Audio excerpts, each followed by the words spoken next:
Hello दोस्तों, आप सभी को गुड मॉर्निंग। मैं विकी गुप्ता आप सबका स्वागत करता हूं एक बार फिर से आपके अपने YouTube channel Gupta GS teaching centre में। तो दोस्तों, आज हम डिस्कस करने वाले हैं 1 जुलाई 2021 का करंट अफेयर्स। 1 जुलाई में जितने भी करंट अफेयर्स बनते हैं मैं एक एक पॉइंट को डिस्कस करूंगा बिल्कुल ज़बरदस्त तरीके से। वीडियो को पूरा तक देखिएगा, ठीक है। तो चलिए शुरू करते हैं आज का सबसे पहला सवाल से। तो आज का सबसे पहला सवाल है कि भारत के पहले जैव विविधता उद्यान भारत वाटिका का उद्घाटन कहाँ किया गया है? तो वो किया गया है उत्तराखंड में, ठीक है। कहाँ किया गया है? उत्तराखंड में। भारत के पहले जैव विविधता उद्यान भारत वाटिका का उद्घाटन कहाँ किया गया है? उत्तराखंड में। देखिए, ये भारत वाटिका है क्या? भारत के अलग अलग राज्यों से पौधे की अलग अलग प्रजातियां लाकर यहाँ पे लगाया गया है। कहाँ पे? तो भारत वाटिका में, ठीक है। तो इसका उद्घाटन कहाँ किया गया है? तो उत्तराखंड में किया गया है। कहाँ किया गया है? उत्तराखंड, ठीक है। अगर हम बात कर ले उत्तराखंड के बारे में, तो उत्तराखंड के मुख्यमंत्री कौन है?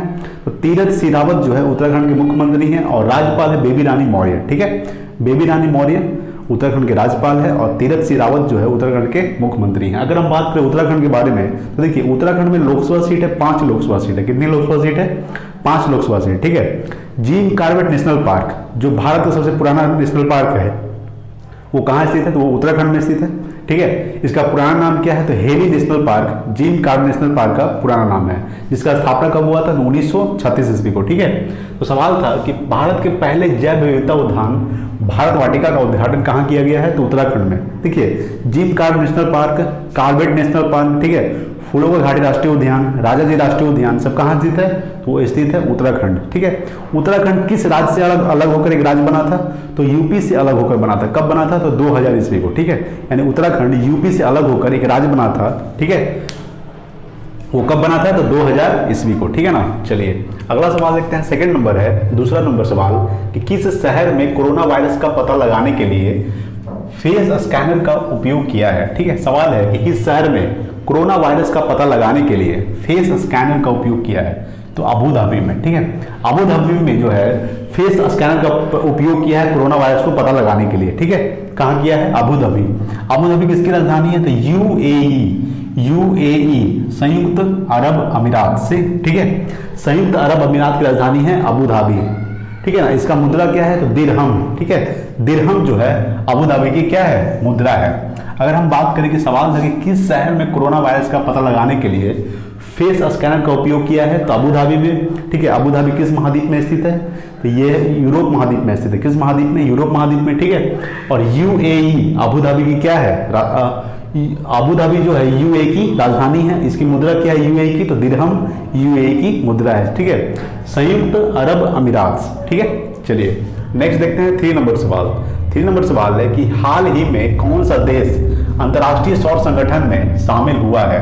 तो वो है ग्रीस, ठीक है। ग्रीस जो है अंतर्राष्ट्रीय सौर संगठन, ठीक है, इंटरनेशनल सोलर अलायंस, ठीक है। इंटरनेशनल सोलर अलायंस में शामिल कौन हुआ है? तो ग्रीस देश शामिल हुआ है, ठीक है। यानी कि हाल ही में कौन सा देश अंतर्राष्ट्रीय सौर संगठन इंटरनेशनल सोलर अलायंस में शामिल हुआ है? तो वो शामिल हुआ है ग्रीस। अगर हम बात करें ग्रीस के बारे में, तो ग्रीस जो है यूरोप महाद्वीप में स्थित है। किस महाद्वीप में स्थित है? यूरोप महाद्वीप। ग्रीस की राजधानी क्या है? तो एथेंस जो है ग्रीस की राजधानी है, ठीक है। एथेंस क्या है? ग्रीस की राजधानी है। और ग्रीस की जो मुद्रा है वो है राई वन्या, ठीक है। राई वन्या जो है ग्रीस की क्या है? मुद्रा है, ठीक है। तो सवाल था कि हाल ही में कौन सा देश अंतर्राष्ट्रीय सौर संगठन में शामिल हुआ है? तो वो हुआ है ग्रीस, ठीक है। देखिए यहाँ पे अंतर्राष्ट्रीय सौर संगठन कर्क रेखा और मकर रेखा से जिस देश से कर्क रेखा या फिर मकर रेखा होकर गुजरता है, ठीक है, तो वहां पे सनलाइट पड़ता है। क्या पड़ता है? सनलाइट। तो उसको एकत्रित करने के लिए, ठीक है, अंतर्राष्ट्रीय सौर संगठन में शामिल हुआ है ग्रीस देश। तो ग्रीस जो है कर्क रेखा या फिर मकर रेखा से गुजरता होगा, ठीक है ना। चलिए ग्रीस की राजधानी क्या है? तो एथेंस जो ग्रीस की राजधानी है। ग्रीस जो है यूरोप महाद्वीप में स्थित है, ठीक है। ग्रीस की मुद्रा क्या है? तो राई वन्या जो है ग्रीस की मुद्रा है, ठीक है। चलिए नेक्स्ट है 4 नंबर सवाल है कि हाल ही में CBI central bureau of investigation, क्या होता है? सेंट्रल ब्यूरो ऑफ इन्वेस्टिगेशन के नए विशेष निदेशक कौन बने हैं? तो वो बने हैं प्रवीण सिन्हा, ठीक है। प्रवीण सिन्हा जो है सीबीआई के नए विशेष निदेशक बने हैं। सीबीआई का फुल फॉर्म क्या होता है? Central bureau of investigation. इसका स्थापना कब हुआ था? 1963 को, यानी 1963 ईस्वी को सीबीआई का स्थापना हुआ था। ठीक है, इसका मुख्यालय कहाँ स्थित है? तो मुख्यालय स्थित है नई दिल्ली में। सवाल है कि हाल ही में सीबीआई के नए विशेष निदेशक कौन बने हैं? तो परवीन सिन्हा सीबीआई के नए विशेष निदेशक बने हैं। ठीक है, चलिए नेक्स्ट है 5 नंबर है कि एशिया के सबसे लंबे हाई स्पीड ट्रैक नाइट्रैक्स को किस शहर में बनाया गया है? तो बनाया गया है इंदौर में। इंदौर कहाँ पड़ता है? भोपाल में। ठीक है, सॉरी, मध्य प्रदेश में पड़ता है इंदौर।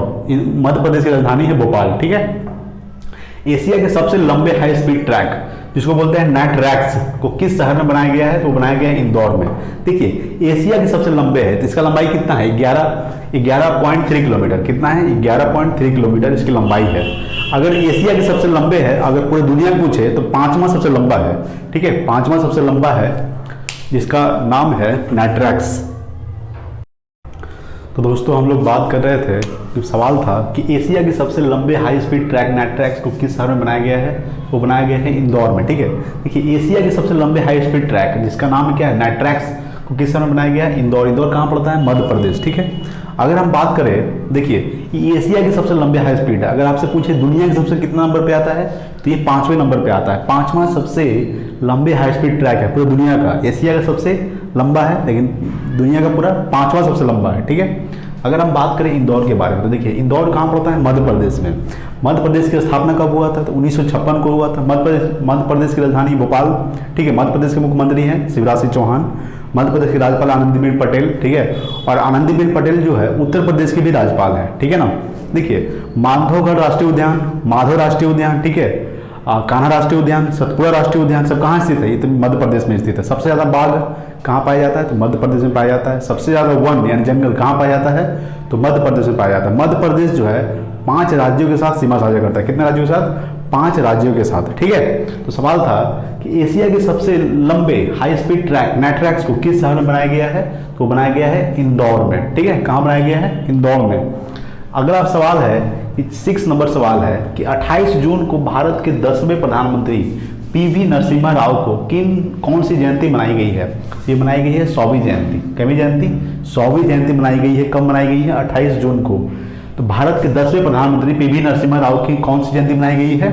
100वीं जयंती। देखिए, राजीव गांधी की हत्या करने के बाद पीवी नरसिम्हा राव को 10वां प्रधानमंत्री बनाया गया था। ठीक है, और इनकी 28 जून को यानी 2021 को 100वीं जयंती मनाई गई है इस बार। ठीक है, पीवी नरसिम्हा राव कौन थे? तो ये प्रधानमंत्री थे। अगर आपसे पूछेगा कि वर्तमान में प्रधानमंत्री कौन है, तो वर्तमान प्रधानमंत्री नरेंद्र मोदी जो 15वें प्रधानमंत्री, कवे नंबर में है?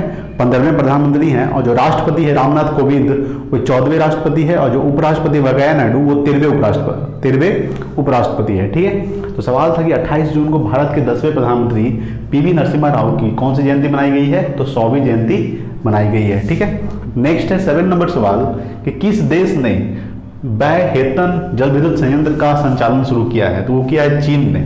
ठीक है, चीन ने जो है बैहेतन जल विद्युत संयंत्र का संचालन किसने किया है? तो ये चीन ने किया है। किसने किया है? चीन ने बैहेतन जल विद्युत संयंत्र का संचालन किया है।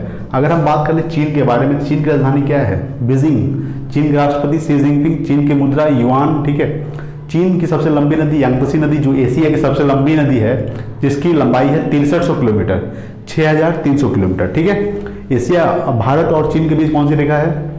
मैकमोहन रेखा। भारत और पाकिस्तान के बीच रेड क्लिफ रेखा। अमेरिका और कनाडा के बीच 49 डिग्री समांतर रेखा। ठीक है, उत्तरी कोरिया दक्षिण कोरिया के बीच 38 डिग्री समांतर रेखा। अफगानिस्तान और पाकिस्तान के बीच तो डुरंड रेखा है। ठीक है, तो सवाल है कि किस देश ने बैहेतन जल विद्युत संयंत्र का संचालन शुरू किया है? तो वो शुरू किया है चीन ने। ठीक है, नेक्स्ट देखते हैं 8 नंबर सवाल। 8 नंबर सवाल है कि राष्ट्रीय सांख्यिकी दिवस नेशनल स्टैटिक डे कब मनाया गया है? तो मनाया गया 29 जून को।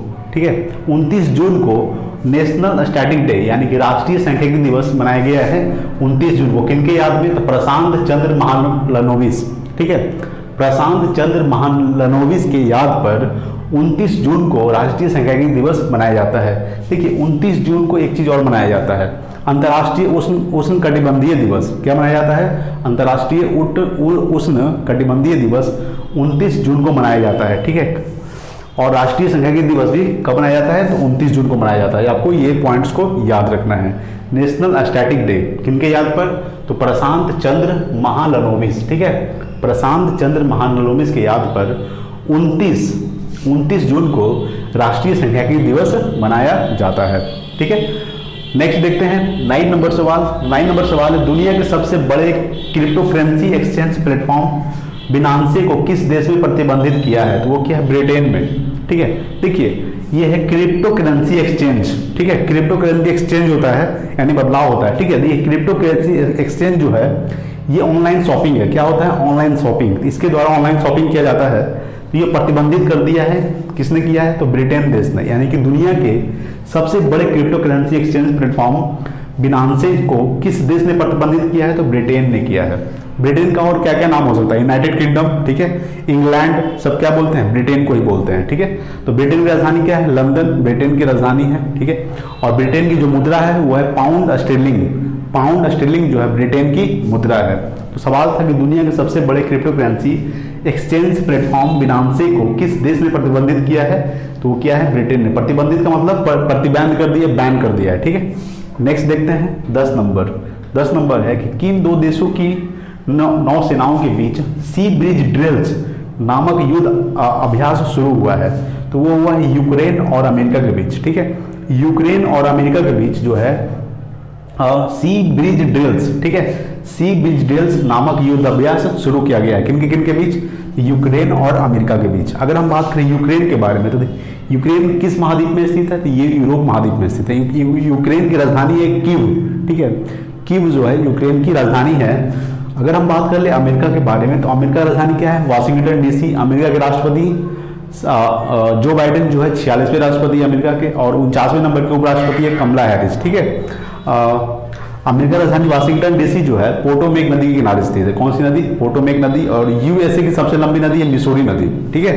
तो सवाल था कि किन दो देशों की नौसेनाओं के बीच सी ब्रिज ड्रिल्स नामक युद्ध अभ्यास शुरू किया गया है? तो यूक्रेन और अमेरिका के बीच, ठीक है। चलिए नेक्स्ट देखते हैं 11 नंबर सवाल। 11 नंबर सवाल है कि yellow stone national park global warming के कारण खतरे में है, यह किस देश में स्थित है? तो यह स्थित है अमेरिका में, ठीक है। कहाँ स्थित है? अमेरिका में स्थित है। Yellow stone national park global warming के लिए खतरे में है। यह कहाँ स्थित है? तो ये अमेरिका में स्थित है, ठीक है। अगर हम बात कर लेते हैं अमेरिका के बारे में तो अमेरिका की राजधानी क्या है? वाशिंगटन डीसी, ठीक है। वाशिंगटन डीसी जो है पोटोमेक नदी के किनारे स्थित है। अमेरिका के राष्ट्रपति है जो बाइडेन जो 46वें राष्ट्रपति है, और अमेरिका के उपराष्ट्रपति है कमला हैरिस जो 49वें नंबर की उपराष्ट्रपति है। यूएसए की सबसे लंबी नदी है मिसूरी नदी, ठीक है। अमेरिका की राजधानी वाशिंगटन डीसी जो है पोटोमेक नदी के किनारे स्थित है। अमेरिका और कनाडा के बीच है कौन सी रेखा? तो 49 डिग्री समांतर रेखा। भारत और पाकिस्तान के बीच रेड क्लिफ रेखा। भारत और चीन के बीच मैकमोहन रेखा। उत्तरी कोरिया दक्षिण कोरिया के बीच 38 डिग्री समांतर रेखा, ठीक है। पाकिस्तान और अफगानिस्तान के बीच तो डूरंट रेखा, ठीक है ना। तो सवाल था कि किन दो देशों की नौसेनाओं के बीच सी ब्रिज ड्रिल्स नामक युद्ध अभ्यास शुरू हुआ है? तो यूक्रेन और अमेरिका के बीच, ये तो बता दिए, ठीक है। Yellow stone national park global warming के कारण खतरे में, यह किस देश में स्थित है? ये अमेरिका में स्थित है, ठीक है। और आज का लास्ट सवाल 12 नंबर, किस देश को FATF की ग्रे लिस्ट में शामिल किया गया है? तो वो किया गया फिलीपींस को। देखिए फिर से 2 दिन पहले हम आपको सवाल बताए थे कि ग्रे लिस्ट में शामिल किया गया था पाकिस्तान को, किसके कारण से? तो मनी लॉन्ड्रिंग और टेरर फंडिंग के देने में असमर्थ होने के कारण, ठीक है, उसको ग्रे लिस्ट में शामिल किया जाता है देशों को, ठीक है। तो सवाल है कि किस देश को FATF financial action task force, financial action task force FATF का फुल फॉर्म होता है। इसका स्थापना हुआ था 1989 ईस्वी को। इसका जो मुख्यालय स्थित है पेरिस, फ्रांस की राजधानी पेरिस में स्थित है। पेरिस जो है सी नदी के किनारे स्थित है, ठीक है। ये कहाँ किसको डाला गया है, यानी किसको लिस्ट में शामिल किया गया है? ये शामिल किया गया है फिलीपींस को। फिलीपींस की राजधानी क्या है? तो मनीला जो है फिलीपींस की राजधानी है, ठीक है। तो सवाल है कि किस देश को FATF की ग्रे लिस्ट में शामिल किया गया है? फिलीपींस को शामिल किया गया है, ठीक है दोस्तों। तो इसको आप नोट कर लीजिए या फिर स्क्रीनशॉट ले लीजिए। तो दोस्तों आज के लिए इतना ही, मिलते हैं अगले वीडियो में, तब तक के लिए जय हिंद, वंदे मातरम।